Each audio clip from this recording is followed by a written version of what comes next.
Una clase de sociales nivel 1 distancia que es la primera de la segunda evaluación. En otro vídeo anterior grabé el tema 4, que era un tema que era de la primera evaluación, aunque para algunos grupos, para el semipresencial, va a haber que hacer un trabajo de ese tema porque no dio tiempo en la primera evaluación. En todo caso, nosotros ahora nos centramos en este tema, el tema 5, que trata de la prehistoria. Hemos empezado el bloque de historia. Aquí tengo que tachar esto, ¿vale? Esto es historia. Tenemos que empezar historia. Entonces, el tema que vamos a dar está bastante resumido porque tenemos que dar por una modificación de la ley educativa en este curso también la edad moderna. Entonces tenemos que ir un poco deprisa, a pesar de que cada tema es muy interesante y deberíamos detenernos mucho más en él. Bien, los contenidos de hoy van a ser ¿qué es la prehistoria? Una introducción, ¿qué es la prehistoria? El origen del ser humano, el paleolítico, el neolítico y la edad de los metales. No sé si va a dar tiempo en un solo vídeo. Vamos a ver. Bueno, introducción. ¿Qué es la prehistoria? La prehistoria es el primer periodo de la historia de la humanidad y el más largo de todos. Abarca desde la aparición de los primeros seres humanos, el género Homo, del que hablaremos a continuación, hace unos 2,5 millones de años, hasta el descubrimiento de la escritura, hasta que se empieza a escribir. Entonces, muy importante, prehistoria se llama prehistoria porque es de antes de la escritura. Cuando empieza a haber documentación escrita, hablaremos de historia. ¿De acuerdo? Prehistoria es el momento de la historia en el que todavía no hay documentación escrita, no hay testimonios escritos de lo que pasó. Entonces, ¿en qué época es esta? Pues el descubrimiento de escritura se considera en general alrededor del cuarto milenio antes de Cristo, a mediados, por ejemplo, el año 3500 antes de Cristo. ¿De acuerdo? Estamos en el año 2025 después de Cristo, pues hace unos 5500 años, ¿no? Se descubrió la escritura, más o menos, se empezó a escribir. Ya veremos dónde y cómo. Y claro, esto también es un dato intermedio, un dato que varía mucho, porque ¿dónde se descubre la escritura primero? Bueno, pues claro, hay lugares donde la escritura se descubrió en el año 3000 y pico antes de Cristo y otros donde no se descubrió la escritura hasta el año 1000 antes de Cristo, por ejemplo, ¿no? Ahí en la antigüedad había pueblos, había culturas que todavía no tenían escritura cuando otras sí tenían. Entonces, unos pueblos y otros pasan a la historia, de la prehistoria a la historia en distintos momentos. Pero bueno, como término medio decimos que sobre el año 3500 a.C. se descubre la escritura. La prehistoria se divide en varias etapas, que son el paleolítico, el neolítico y la edad de los metales. Como ven ustedes, se escriben con mayúscula. Son épocas históricas y se escriben con mayúscula. Ahora bien, no confundamos, ya lo veremos más adelante, un nombre con un adjetivo. Esto es un nombre propio, el paleolítico. Pero si usted está diciendo arte paleolítico, ¿no?, o costumbres paleolíticas, o hombre paleolítico, ¿no?, eso ya sería un adjetivo e iría con minúscula. Bueno, al no tener documentos escritos, el conocimiento de la prehistoria se basa en los restos materiales encontrados en los yacimientos, es decir, por medio de la arqueología. ¿De acuerdo? Por medio de la arqueología y otras ciencias que no se basan en textos escritos, es la manera en la que se conoce la prehistoria, con restos arqueológicos, mediante yacimientos arqueológicos donde se excava y se buscan pruebas físicas, materiales, de las personas que allí vivieron, de cómo vivieron, de incluso de animales y plantas que hubo allí. Aquí he dedicado un pequeño recuadro a esta información. Recuerda cómo se nombran siglos y milenios.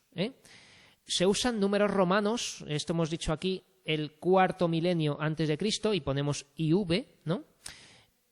En números romanos, si se suma 1 a las primeras dos cifras en los siglos, ¿no? Cuando estamos en el año 2025, pues las dos primeras cifras, 20 del 2025, 2025, ¿no? Pues estamos en el siglo XXI, que es XXI. Si estábamos en el año 1990, eso era el siglo XX. ¿De acuerdo? Y con los milenios ocurre lo mismo, pero solamente nos basamos en la primera cifra. El año 2000, 2020, 2025, eso es el tercer milenio después de Cristo, ¿no? Pero, ¿cómo es antes de Cristo? Pues antes de Cristo es exactamente igual, solamente que vamos al revés y vamos contando hacia atrás, ¿no? El año 1950 antes de Cristo, eso será el siglo XX antes de Cristo, y este año 1900 y pico antes de Cristo también sería el segundo milenio antes de Cristo, ¿no? El año 480 antes de Cristo, cuando estaban los griegos y los atenienses peleando entre sí, ¿no? En las guerras del Peloponeso y esa época, eso sería el siglo V, ¿no? Porque el 400, ¿no? 480 tenemos que sumar 1, entonces sería el siglo V, el siglo V antes de Cristo, siglo V, ¿vale? Y eso sería ya el primer milenio antes de Cristo. Y recuerden que el año cero no existe, aunque haya una revista esotérica o de ovnis y fantasmas que se llame año cero, el año cero no existe. Se empieza a contar desde el año 1. Es realmente un pequeño fallo de contar, pero bueno, se cuenta así. Se pasó del año -1, del año 1 antes de Cristo, al año 1 después de Cristo. El año en que se considera que empieza la historia, ¿no? Pues sería el año 1, ¿de acuerdo? Bueno, 1. El origen del ser humano. Vamos a empezar ya este apartado de la evolución de dónde viene el ser humano, ¿vale? El origen de la especie humana se remonta a aproximadamente 2,5 millones de años en África. Ahora veremos qué es esto de la especie humana, ¿vale? Desde África, recuerden que el ser humano o los antecedentes del ser humano, ¿no? Las especies previas al ser humano surgen en África. Desde África la presencia humana, entre comillas, ¿no? Se fue extendiendo lentamente por toda la superficie terrestre. Vamos a ver ahora la teoría de la evolución. Actualmente se acepta como verdadera la teoría de la evolución de la especie humana. Teoría de la evolución es una teoría, como hay una teoría de la relatividad, una teoría de lo que sea, ¿no? Pues está la teoría de la evolución. No solamente de la especie humana, la teoría de la evolución sirve para cualquier ser vivo. Sin embargo, hasta el siglo XIX se acudió a explicaciones sobrenaturales conocidas como mitos, donde intervenía un ser superior. ¿De acuerdo? En esto nos referimos a la mitología bíblica, por ejemplo, donde se cuenta que que Jehová Yahvé Elohim creó al ser humano a su imagen y semejanza, entonces creó a Adán y para que no estuviera solo le sacó una costilla y de ahí sacó una mujer que se llamaba Eva, y entonces Adán y Eva ya procrearon y dieron lugar a una serie de seres que luego serían los seres humanos, ¿no? Los seres humanos que vienen de Adán y Eva, de Abel y Caín. Caín mató a Abel y todos somos hijos de Caín, etcétera, ¿vale? Entonces, todo eso es mitología, ¿vale? Son mitos. Son mitos donde interviene un ser superior, una divinidad, lo cual no es científico, no es una teoría que se pueda demostrar, no es una teoría que se pueda creer fácilmente, ¿no? Entonces, como ciencia, un biólogo y viajero que fue Charles Darwin, es este hombre de aquí, un señor inglés, a bordo de un barco viajó por distintos lugares y sobre todo en las Islas Galápagos, en el Océano Pacífico, observó muchas especies que no conocía, que no había en Europa, y se dio cuenta de la selección natural, ¿no? De que las especies sobreviven por adaptación, es decir, que solamente los mejor adaptados pueden reproducirse, mientras que los que están peor adaptados se mueren, ¿no? Y con eso también descubrió que no se pueden cambiar los genes de la genética de un ser vivo, sino que se seleccionan por reproducción. Solamente se transmiten los genes que más adaptados están al entorno. Había otra teoría que era la de Lamarck, ¿vale? Lamarck era otro estudioso, otro científico, que proponía lo contrario, que se adaptaban las especies y lo que conseguían de adaptarse en vida lo transmitían. Y no es así, sino que los genes, por medio de mutaciones, producen unos seres con unos rasgos que pueden funcionar mejor o no. Podemos tener una mutación de polidactilia, por ejemplo, que tengamos 6 dedos en una mano, y eso no funciona mejor. Entonces, esos seres, por ejemplo, hombres o mujeres que tengan 6 dedos, no van a reproducirse bien, no van a adaptarse bien. Por eso sobreviven los que tienen 5, ¿no? O personas que, no sé, que sean más altos o más bajos, o según la fuerza o la capacidad pulmonar, si hay que sumergirse bajo el agua y hay que aguantar mucho tiempo sin respirar, pues los que tengan los pulmones más grandes son los que van a poder sobrevivir, ¿no? Entonces todo eso es la selección natural, ¿de acuerdo? Y este naturalista inglés, ¿vale?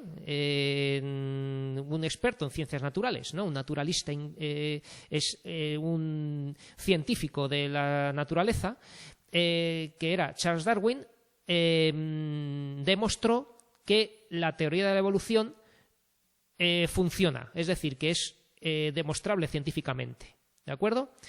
Indicó cómo las especies van evolucionando a lo largo del tiempo, adaptándose a las condiciones ambientales, sustituyendo las que mejor se adaptan a las que no lo consiguen, ¿de acuerdo? Las que tienen por mutaciones unos genes que la hacen más adaptada a esa especie al entorno en el que tiene que sobrevivir, sobrevive, ¿no? Un pingüino está hecho para nadar, no para volar, ¿no? Entonces, dentro de esas aves, ¿no?, las que mejor naden van a sobrevivir y, por lo tanto, son las mejor adaptadas, ¿de acuerdo? El ser humano es un animal y, como los demás seres vivos, es fruto de la evolución y ha experimentado cambios evolutivos a lo largo de millones de años. ¿De acuerdo? Entonces el ser humano es como es porque se ha ido adaptando a lo largo de millones de años. 1.2. El proceso de hominización. Vamos a ver este apartado. ¿Qué es la hominización? ¿De acuerdo? El proceso de hominización es el conjunto de cambios físicos y culturales que, mediante una lenta evolución, convirtieron a los primates en seres humanos, hasta llegar al ser humano actual, que es la especie llamada Homo sapiens. ¿De acuerdo? Si alguien os llama, como si fueran ustedes primitivos, Homo sapiens, se está equivocando, porque el Homo sapiens es la especie de todos nosotros, ¿de acuerdo? Un Homo sapiens es un ser humano actual. La hominización fue el resultado de diversos cambios en el esqueleto que posibilitaron la posición bípeda y el aumento de la capacidad craneal. ¿vale? Posición bípeda es andar sobre 2 pies, no sobre 4 patas, ¿de acuerdo? Si no, seríamos cuadrúpedos, pero somos bípedos. Y el aumento de la capacidad craneal, que es muy importante y en lo que influye también la postura, de poder andar de pie y la forma del cráneo, de la espalda y de la médula espinal, ¿no? Son muchos datos, ¿no? Muchos factores los que influyen en que se pueda hacer la cabeza más grande de un ser vivo como el ser humano. Estos cambios incrementaron la inteligencia y capacidad de comunicación, la aparición del lenguaje, muy importante, lo que permitió colaborar en grupo para realizar tareas complejas y transmitir ese conocimiento a las siguientes generaciones. El lenguaje es esencial en la evolución, en la progresión, ¿no? En la evolución del ser humano para ser una especie más avanzada, mejor adaptada y mejor dotada de capacidad de supervivencia. El lenguaje servía para poder comunicarse en grupo, ¿no? Para poder realizar actividades en grupo mediante la comunicación y además esto que pone aquí de poder transmitir conocimientos e información, ¿no? De cualquier tipo, con lo cual se transmite de generación en generación lo que saben unos a lo que es a otros. Este proceso se entiende mejor conociendo las principales diferencias biológicas que a lo largo de la evolución nos diferenciaron del resto de los primates.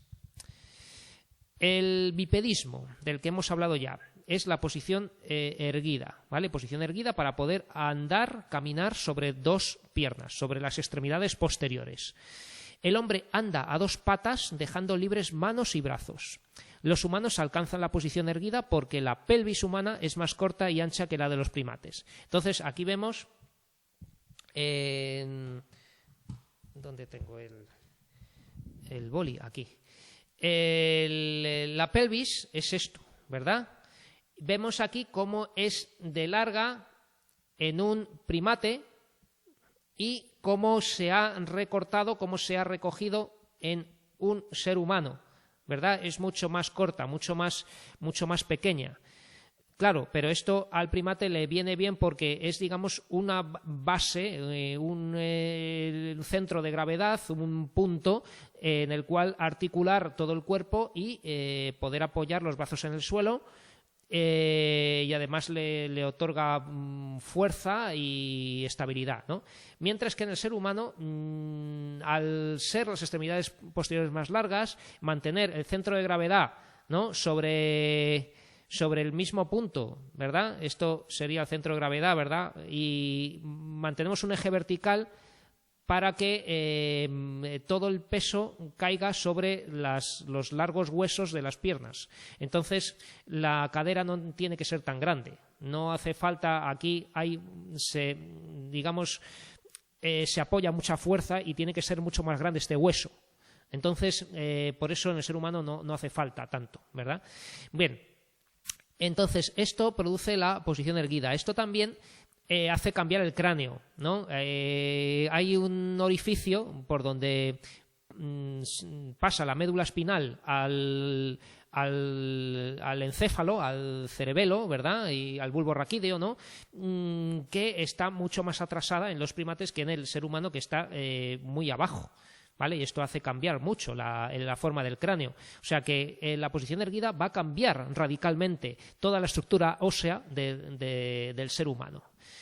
Y bueno, aquí dice dejando libres manos y brazos. Esto es muy importante. Y había algo en lo que no pensamos mucho, sobre todo los hombres, ¿no? Que es que dices, bueno, claro, puede manipular objetos, lo cual también lo hace más versátil, puede coger algo, pero es que había algo que había que coger, que había que llevar en brazos, muy importante para la supervivencia de la especie, que eran los niños, los bebés, ¿vale? Un monito, ¿no?, que tenga que correr o que tenga que levantarse para mirar sobre la maleza a ver si hay un depredador, no puede dejar atrás un niño pequeño o un bebé, ¿eh? Entonces, poderlos coger en brazos fue muy importante en la evolución. esto de poder tener los brazos libres y caminar sobre dos piernas, incluso correr a toda velocidad, ¿no? Con un bebé en brazos, hizo que sobrevivieran muchos bebés, muchos niños. O sea, que es que para la maternidad poder llevar en brazos el bebé, pues era algo que podía garantizar la supervivencia de la especie, de las crías. Cosa que no pueden hacer con tanta facilidad los primates, ¿no? Los distintos tipos de monos. El pulgar oponible en la mano, el pulgar oponible. El pulgar puede tocar la yema del resto de los dedos de la misma mano. Eso lo pueden hacer ustedes, lo podemos hacer todos nosotros, ¿verdad? Tocar los demás dedos con el pulgar. Facilita la manipulación de toda clase de objetos. El hombre puede asir toda clase de objetos y fabricar herramientas. Una mano prensil como la nuestra, que se pueda cerrar, que pueda cerrarse en un puño y que pueda aferrar, agarrar, asir objetos con toda eficacia, es algo que no tienen tanto los primates, ¿no? Que tienen una palma de la mano como casi parecida a un pie, ¿no? Los dedos son muy largos, pueden agarrar también cosas, pueden agarrarse una rama, a una liana, pueden también agarrar momentáneamente algún objeto, como nosotros podemos hacerlo con el pie un poco, pero ellos mucho más. Pero lo que no podemos hacer con el pie es doblarlo y cerrarlo en un puño, ¿no? El pulgar además está plano, estar alineado con los demás dedos, mientras que una mano como la nuestra, aquí la vemos, tiene el pulgar, ¿no? Que se puede cerrar. Fíjense en que el gorila es muy parecido. El gorila es una especie muy parecida al ser humano, morfológicamente, ¿no? En muchos rasgos. ¿Vale? Aquí tiene el pulgar, el dedo gordo, que también es casi como el nuestro. Bueno, también es un rasgo de evolución del ser humano, ¿no? Otra diferencia biológica, ¿verdad? Estamos hablando de diferencias biológicas. El aumento de la capacidad craneana o capacidad craneal y el desarrollo del cerebro. Los primates llegan a los 500 centímetros cúbicos, medio litro de cerebro, y el hombre actual ronda los 1.400 centímetros cúbicos, como litro y medio. Y esta capacidad del cerebro, un cerebro más grande, ha permitido a los hombres pensar y desarrollar sociedades y culturas. Fíjense un poco en estas especies que tenemos aquí. El Australopithecus africanus, ¿no? Que es una especie previa al género Homo, es muy antiguo, no tenía ni medio litro de cerebro, ¿no? Era pues una cabeza como un perro o algo así, de grande, ¿no? O una oveja, o sea, un cerebro pues que era pues bastante pequeño. ¿Vale? Aún así, esto dio lugar, o sea, llegó a sobrevivir y llegó a evolucionar a otras especies como estas, ¿no? El Homo habilis, que ya tenía 630 centímetros cúbicos, ya tenía un cerebro un poco más grande. El Homo erectus, que ya casi llegaba a un litro, 900 centímetros cúbicos, un poco más grande. Y luego, se han saltado algunos, tendríamos las dos especies que han dado lugar al hombre actual, que son el hombre de Neandertal, el Homo neanderthalensis, que tenía más capacidad de la que tenemos ahora, 1.500 centímetros cúbicos. Tenía un cerebro más grande que el nuestro, un poquito más grande que el nuestro, no mucho más, pero un poquito. Y el Homo sapiens tenía 1.450 y aquí tenemos la forma del cráneo y esto. ¿Qué pasó? ¿Por qué el Homo sapiens con un poquito menos de cerebro superó al hombre de Neandertal? Pues porque la parte que más importa del cerebro está aquí, el córtex prefrontal, la corteza prefrontal, porque está antes de la frente. Esto es la frente, entonces el córtex o corteza prefrontal es lo que nos hace razonar, el uso de la razón.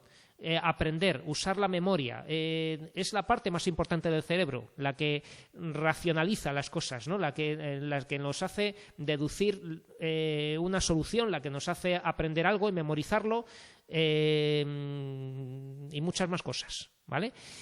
Mientras que el hombre neandertal tenía más evolucionada la parte posterior, ¿vale? La parte posterior del cerebro, que es una parte más de instintos, más bueno, pues la verdad es que es bastante desconocida para nosotros. Es una parte más irracional, más sensitiva, más de instintos, más de nacer con algo aprendido. O sea, en esta parte del cerebro se guardaban datos que ya venían de generaciones anteriores. Sin tener que aprenderlos. Pero claro, esto no es suficiente. Es mucho más versátil poder aprender en vida algo más que poder retenerlo en una cabeza cada vez más grande y además sin saber por qué, ¿no? Que serían estos instintos que tienen aquí atrás, ¿vale? Es muy diferente. Bueno, la capacidad de hablar también sería otra diferencia. El hombre tiene la cavidad bucal y las cuerdas vocales que permiten articular sonidos. Unida a la inteligencia, los hombres hemos elaborado códigos para comunicarnos verbalmente, lo cual ha desarrollado nuestra inteligencia. Esta oración no está muy bien escrita, pero la inteligencia se ha desarrollado más con el lenguaje. No es que el lenguaje sea indispensable para desarrollar la inteligencia. Uno puede desarrollar la inteligencia sin lenguaje, a lo mejor con figuras, con cálculos matemáticos, con objetos, pero el uso del lenguaje nos hace aprender las cosas mucho mejor. Ahora mismo estoy usando yo el lenguaje para transmitir todo esto, no podría hacerlo de otra manera, ¿no? Entonces, el uso del lenguaje permite, ha desarrollado nuestra inteligencia, ¿vale? Ha contribuido esencialmente al desarrollo de la inteligencia, aparte de la función que tenía de supervivencia al poder organizarse en grupos mejor, ¿no? Cuando hay... es cierto que en un grupo de animales, del tipo que sea, se pueden comunicar a gritos de distintos tipos, ¿no? Los chimpancés también tienen unos 12 o 14 tipos de gritos o algo así, ¿no? Para decir distintas cosas, pero nosotros tenemos miles y miles y miles y miles de mensajes que podemos articular con el lenguaje, porque el lenguaje es infinito, podemos decir todo lo que queramos con el lenguaje, ¿eh? Entonces eso es algo que ha hecho que superemos a todas las demás especies. Las ballenas también tienen cantos que hacen con los que se comunican, pero tampoco es comparable al lenguaje humano, ¿de acuerdo? Esto, el hombre tiene la cavidad bucal y las cuerdas vocales que permiten articular sonidos, es algo que se cree que también tenía el hombre neandertal. El hombre neandertal tenía en el análisis de los genes, tenía los genes que permitían hablar, y no sabemos si hablaba. Tenía los genes, entonces probablemente sí, o podía decir algunas cosas, pero no sabemos a ciencia cierta si hablaba, porque claro, no podemos saber de una especie extinguida hace 40.000 años. Bueno, el árbol genealógico del ser humano.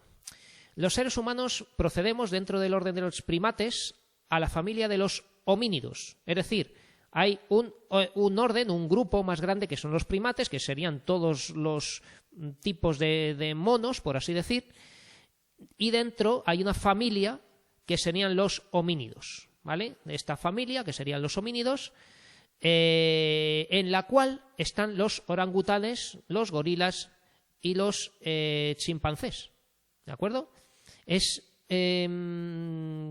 Somos de la misma familia, ¿vale? Son de nuestra familia. Esto que vemos aquí, tenemos aquí el orangután, ¿verdad? Que es naranja, es anaranjado, ¿verdad?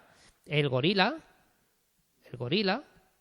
¿vale? Los gorilas, que ya hemos dicho que tienen los dedos, la mano casi como la nuestra, una mano de gorila, ¿no? Y aquí tenemos un chimpancé, supongo, ¿verdad? Y tienen las manos como las nuestras, son muy parecidos a nosotros, y hay algo que nos diferencia de otros primates más tipo micos, ¿no? El mico tití y todos estos monitos que tienen rabo. Estos, como pueden ver, no tienen cola, no tienen rabo como otros monos, ¿eh? O sea, los seres humanos pues tampoco tenemos el rabo detrás como un mico, ¿eh? Entonces esto es lo que nos emparenta con ellos, aparte de las manos, la forma de la estructura ósea, de los huesos, etcétera, son muy parecidos a nosotros, somos de la misma familia, son homínidos, ¿vale? Los orangutanes, gorilas y chimpancés. El primer antepasado de la especie humana fue el Australopithecus, que se desarrolló en África hace unos 4,5 millones de años. De media, ¿vale? Porque hay muchos tipos de Australopithecus. Está el Australopithecus afarensis, el Australopithecus... Bueno, hay varios tipos. Y unos más antiguos que otros. Y hemos puesto de media esta cifra de unos 4,5 millones de años. O sea, 4 millones de años y medio. O sea, eso es muchísimo, ¿de acuerdo? El Australopithecus era similar a los chimpancés, pues tenía el cerebro pequeño y un cuerpo de similares proporciones. Pero se diferenciaba de ellos por la postura erguida y la marcha sobre dos piernas. Es decir, que ya era bípedo, ¿vale? Era bípedo. Andaba sobre dos pies. ¿De acuerdo?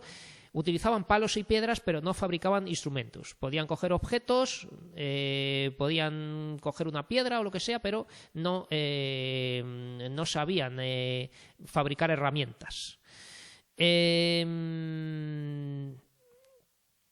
Aquí tenemos la imagen de la famosa Lucy, ¿vale? A partir de los restos de un ejemplar de Australopithecus hallado en Etiopía, en África. Y con estos restos que se han encontrado, este cráneo y algunos huesos o lo que sea, se sabe que tenía una altura de poco más de 1 metro, 109 centímetros, 1 metro y 9 centímetros, unos 27 kilos de peso y que tenía más de 20 años cuando murió. Esto, claro, eran especies muy vulnerables, eran seres que eran apresados, eran devorados por otros animales. De hecho, uno de ellos, no sé si fue la propia Lucy o otro, apareció en un lugar bastante extraño porque se lo llevó un águila o un buitre o un ave grande y lo depositó en su nido, ¿no? Para comérselo. Entonces, claro, apareció en otro sitio que no era el propio de estar a ras del suelo. Pero, bueno, el caso es que recuerden que no podía hacer fuego, no podía hacer de herramientas, era una especie todavía muy primitiva. Y en cuanto a esta cifra, intenten recordarla, no confundan o nunca asocien estos primates, estos antepasados del ser humano con los dinosaurios, porque los dinosaurios se extinguieron hace 65 millones de años, mientras que el ser humano existe, los primeros antecedentes, digamos, o ancestros del ser humano son de esta época, de unos 4,5 millones de años. Los dinosaurios llevaban más de 60 millones de años muertos y desaparecidos. Todo lo que había eran ya pues mamíferos de pequeño o gran tamaño, ¿no? Había mamuts, ¿verdad? Aquí tenemos la típica imagen al principio de la caza de un mamut, que era un antepasado del elefante actual, que vivió en esta época, Y había otros seres como los megaloceros, que eran ciervos mucho más grandes, que tenían una cornamenta enorme, el dientes de sable, que era un tigre con colmillos enormes, pero ya mamíferos, no había dinosaurios, ¿eh? No piensen en dinosaurios conviviendo con los antepasados del ser humano. Nuestros primeros antepasados evolucionaron y hace unos 2,5 millones de años dieron lugar al ser humano, es decir, el género Homo. Hablamos ya de ser humano cuando hablemos de género Homo, que no eran seres humanos, eran otras especies del género Homo antes que la nuestra, antes del Homo sapiens. A grandes rasgos, el esquema evolutivo hasta llegar al ser humano actual, el Homo sapiens, es el siguiente, ¿no? Entonces, recuerden, 2,5 millones de años es cuando empieza el género Homo, ¿de acuerdo? Hace unos 2 millones de años y medio, 2,5 millones de años, es cuando empieza el género Homo. Antes lo que había era Australopithecus, que era antecedente, esta especie previa al género Homo, que era el Australopithecus. Bien, pues aquí vemos este cuadro que no es tan difícil de recordar. Tenemos en la primera columna la especie del género Homo en orden cronológico. Luego, la cronología, cuándo apareció, en dónde, la ubicación, su capacidad craneal y algunas características. Entonces, el primero y más antiguo del género Homo, del que tengamos constancia o que podamos aprender aquí, en esta clase tan básica, es el Homo habilis, ¿vale? Se pone Homo habilis, pero se dice Homo habilis, pero no le pongan tilde. Empezó hace unos 2,4 millones de años, o 2,5, como pone aquí, ¿vale? 2,4, 2,5 millones de años, en África. Su capacidad craneal era relativamente pequeña, pero ya mayor que el Australopithecus, que tenía pues unos 400 y pico, ¿no? El Australopithecus unos 440 centímetros cúbicos. Recuerden que Australopithecus es una familia también, entonces hay varios tipos, Australopithecus africanus, Australopithecus afarensis, y el Homo habilis ya tenía 600 centímetros cúbicos. Fabricó instrumentos de piedra, por eso se llamaba Homo habilis, el hombre hábil, porque sabía ya fabricar herramientas, fabricaba instrumentos de piedra, rompía piedras unas con otras y les sacaba filo o hacía las herramientas que necesitase de piedra. Y además sabemos que se comunicaba con sonidos. El Homo erectus. El Homo erectus comienza hace aproximadamente un 1,6 millones de años. El Homo habilis vivió casi 1 millón de años, 800.000 años, ¿no? Hasta que es reemplazado paulatinamente por el Homo erectus. El Homo erectus también empieza en África, pero de manera simultánea, o que se va extendiendo rápidamente, se encuentra también en Europa y en el sur de Asia. En Asia, en la parte de pues en Oriente, ¿no? En lo que llamamos Oriente Próximo, en Palestina, Siria, en Persia, Mesopotamia, ¿no? Esa zona de ahí, esa zona sur de Asia, ¿no? Es donde aparece el Homo erectus. También creo que han encontrado algunos en el sur de China.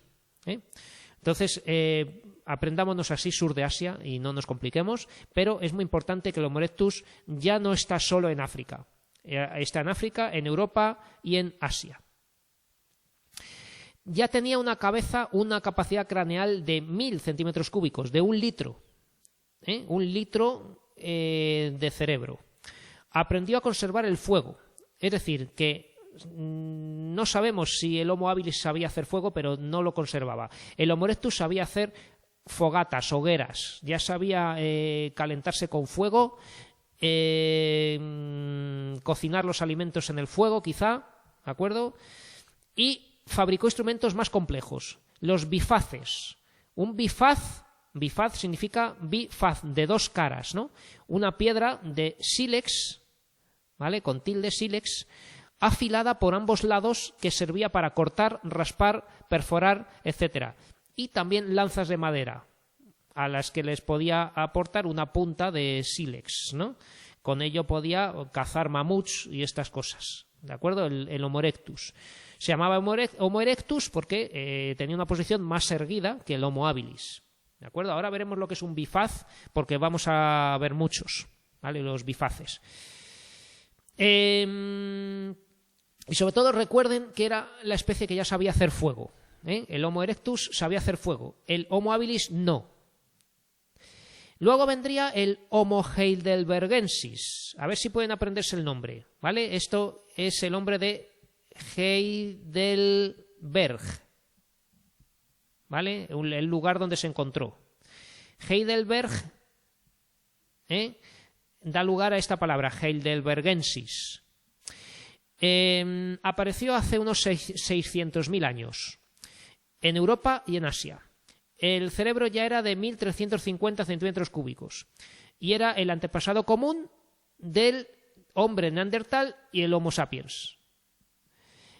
Y aquí tenemos dos especies que ya convivieron y que donde la que sobrevivió es el Homo sapiens. Primero, el hombre neandertal, que apareció hace unos 300.000 años. El hombre neandertal reemplaza al hombre de Heidelberg, el Homo heidelbergensis, y se extingue hace unos 30.000 años. Yo había oído 40.000. Parece ser que ahora se interpreta que pudo llegar a haber algunos que llegaron hasta hace 30.000 años. Entonces, entre 40.000 y 30.000 años, ¿vale? Yo había leído siempre 40.000. Yo no sé, mi compañero está más actualizado que yo y ha fabricado en gran medida estos apuntes, casi todo. Entonces, yo confío en lo que diga mi compañero. Entonces, 40.000 o 30.000 años, cuando se extingue el hombre neandertal. Neandertal podemos escribirlo también con su H intercalada, ¿vale? Realmente, Neandertal es el lugar donde apareció, que es realmente un despiste, un fallo de los investigadores españoles, porque se encontraron hombres de Neandertal en España antes de que los científicos alemanes llamaran a este tipo de resto humano el hombre de Neandertal. Cuando lo encontraron tenía que haberse llamado el hombre de Almería o el hombre de Málaga o algo así, porque se encontraron en esa zona sur de España antes que en Alemania. Pero bueno, ¿dónde vivió el hombre neandertal? Sobre todo en Europa, en Europa y zonas de Asia Occidental. Esto es lo que yo os estaba diciendo también bueno, pues en el sur de Rusia o en Persia, Mesopotamia, Siria, lo que sea, esta zona de Oriente Próximo, Turquía, ¿no? También, zona de Asia occidental y suroccidental. El cerebro era de 1,5 litros, 1.500 centímetros cúbicos, como estábamos diciendo. Aprendió a encender el fuego, ¿vale? Claro, era mucho más hábil que el Homo erectus, que conservar el fuego, entiendo que quiere decir que cuando había un fuego encendido lo transmitía de uno a otro, guardaba la llama encendida o lo que fuera, pero el hombre neandertal ya sabía, por medio de chispas o de fricción con un arco de encendido, con una pequeña cuerda o todo tipo de instrumentos, encender el fuego. Realizó los primeros enterramientos ceremoniales, ¿de acuerdo? Empezó el entierro ceremonial, los rituales de entierro de sus muertos. Tenía una capacidad de abstracción que le llevaba a pensar en una resurrección o una regeneración en otra vida o en un cuidado muy especial con los muertos que no eran cualquier cosa, ¿no? No es como cuando un animal pues abandona a un muerto como cualquier animal en una manada. No, el hombre neandertal ya enterraba a sus muertos. Esto es algo que revela una capacidad de pensamiento muy, muy superior. Fabricó instrumentos más pequeños y especializados, flechas, raspadores, perforadores, impulsores de cómo lanzar una lanza más lejos, que eran una especie de herramienta, ¿no?, para que basculase mejor la lanza. O sea, eran muy inteligentes los hombres de Neandertal. Sin embargo, llegó el Homo sapiens. El Homo sapiens tiene su origen un poco después del hombre neandertal, hace unos 120.000 años. Tengan en cuenta que el hombre neandertal existe desde hace 300.000 y el Homo sapiens desde hace 120.000, ¿no? El Homo sapiens es como nosotros, es decir, que los hombres de hace 120.000 años eran muy, muy parecidos a nosotros.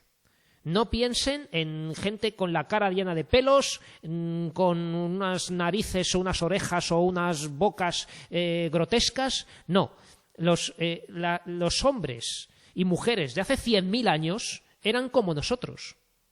O sea, recuerden esto, que el Homo sapiens es la especie actual del género Homo, especie del género Homo actualmente existente. O sea que la gente de hace 100.000, de hace 80.000 años, eran como nosotros. Se dispersó globalmente, ¿vale? Se dispersó globalmente, llegó a todas partes, a Oceanía, a Australia, a América, América del Norte, América del Sur, toda China, todo Oriente, toda África, ¿no?, reemplazando gradualmente a otras especies del género Homo, las pocas que quedaban, sobre todo el de Neandertal. Se extiende por todo el planeta, ¿vale? Tenía 1.450 centímetros cúbicos de capacidad craneana, un poco menos que el hombre neandertal, como estamos viendo, y convivió con el hombre neandertal. Y no sabemos si fue pacíficamente o no, y tiene pinta de que no. Es decir, que el Homo sapiens provocó la desaparición, la extinción del hombre neandertal, ya sea compitiendo por los recursos, es decir, con la caza y la recolección, cuando unos se lo quitaban a otros, o donde tenían que habitar, que era en cuevas, porque hacía mucho frío, porque había una glaciación. Entonces estaba todo nevado y helado y había poco tiempo de primavera y de verano y luego había largos inviernos. Había que refugiarse en cuevas, en las rocas, ¿no? Por eso se dice que el hombre prehistórico era cavernícola, pues porque vivía en cuevas. Y claro, si había una cueva ocupada por hombres de Neandertal y llegaban los Homo sapiens seguramente exterminaban a los hombres de Neandertal para quedarse con la cueva. No iban a andarse con tonterías si estaba en juego su supervivencia, ¿no? Ahora bien, se sabe que también hubo cierta combinación genética. Hay gente que tiene genes de hombre neandertal. Los hombres de Neandertal eran sobre todo pelirrojos y bastante rubios o pelirrojos, sobre todo pelirrojos, tenían muchos genes de pelirrojos. El Homo sapiens, que surgió en África principalmente, al principio era negro y moreno, Entonces, hay gente que, bueno, pues seguramente los que tengan, los que sean pelirrojos o tengan parientes pelirrojos, tengan algún gen de hombre neandertal. El tipo de cráneo también, la forma de la cabeza, ¿no? También es distinta el Homo sapiens y los de Neandertal. En fin, que hubo cierta combinación genética. Muy poca, pero que actualmente todavía algunos la tienen. Lo que está claro es que aunque esté el mito europeo, digamos, de que el hombre blanco y tal y cual, frente a los negros y eso, no tiene mucho sentido, porque el hombre blanco era más el hombre neandertal que el Homo sapiens. Luego se despigmentó, digamos, el Homo sapiens, porque con tantos miles de años de glaciación viviendo en la nieve, sobrevivieron más los más pálidos, y al final surgió así de esta manera el hombre blanco, aparte del hombre neandertal que ya llevaba otros 200.000 o 300.000 años en la nieve. ¿De acuerdo? O sea, eran hombres que vivían en las nieves prácticamente durante todo este tiempo. El lenguaje era otro rasgo del Homo sapiens. No sabemos si el hombre neandertal usaba el lenguaje. Creemos que sí, porque tenía genes para hablar, pero no era tan versátil como el lenguaje del Homo sapiens. También era muy hábil en la representación artística. Hacía dibujos, pintaba, ¿no? El hombre neandertal también hacía algo, pero eran más bien símbolos, rayas, arañazos en la pared, con algún sentido, pero que no llegaba a hacer dibujos, pinturas figurativas, ¿no? con caballos, con bisontes, como hacía el Homo sapiens. También fabricaba herramientas de piedra, pero también de hueso y asta. Asta sin H, es la cornamenta de los ciervos, de las cabras, de los animales con cuernos, ¿no? Que sirve para tallar herramientas, que no es tan dura como la piedra, pero sirve para, pues, como peines o adornos, etcétera, ¿vale? Herramientas de piedra, etcétera, representaciones artísticas, lenguaje articulado. Por supuesto, todos saben hacer fuego desde el Homo erectus, Aquí, aunque no pongan aquí que el Homo sapiens y el Homo neandertal sabían hacer el fuego, desde luego que sabían hacer fuego.